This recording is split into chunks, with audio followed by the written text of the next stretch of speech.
A new study has found the majority of those of you in Gen Z have begun saving for retirement.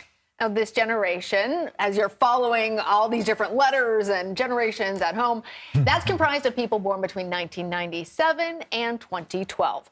A survey from the Transamerica Center for Retirement Studies determined that 66% of Generation Z are growing their retirement savings.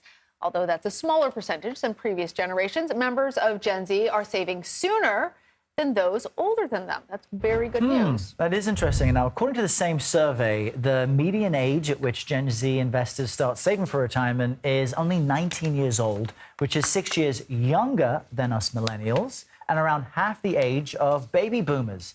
Joining us now is Kyla Scanlon. She's the founder of a financial education company that goes by the name of Bread. She's also a former options trader, which is really interesting. She wrote an article published on fastcompany.com exploring why members of Gen Z have different ideas about work and self-fulfillment than the rest of us. Kyla, talk to us about your writing and the significant impact of societal shocks on Gen Z, and explain how that's connected to how they plan for money and plan their lives.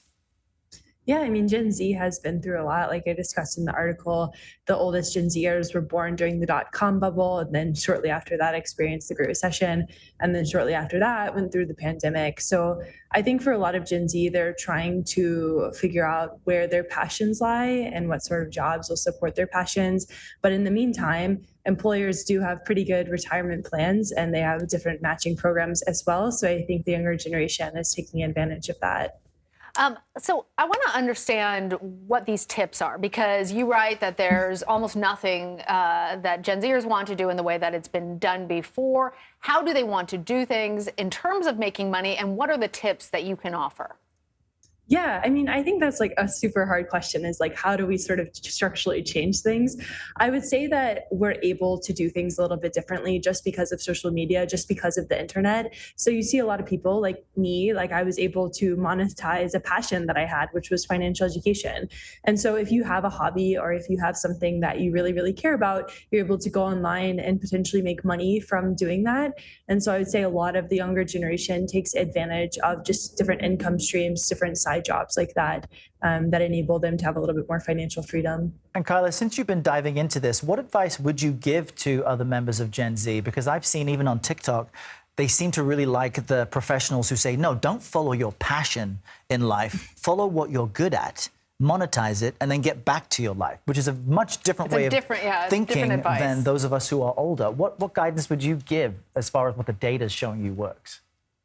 Yeah, I mean, advice is always difficult, but I would say that there is that concept of get a bag and get out, where you just make what you want to make, and then you go and pursue your passion after that. That's the whole basis of the FIRE program, where people will make a bunch of money, then retire by the time that they're 30. I would say that it's important to remain grounded as you do that sort of thing if you choose to do so. But yeah, I would say like just try to make money and figure out what you truly care about, because that's probably the easiest way to happiness, I would say. Great advice. Good stuff. Kyla Scanlon, thanks for joining us today. Appreciate it. Thanks for having me.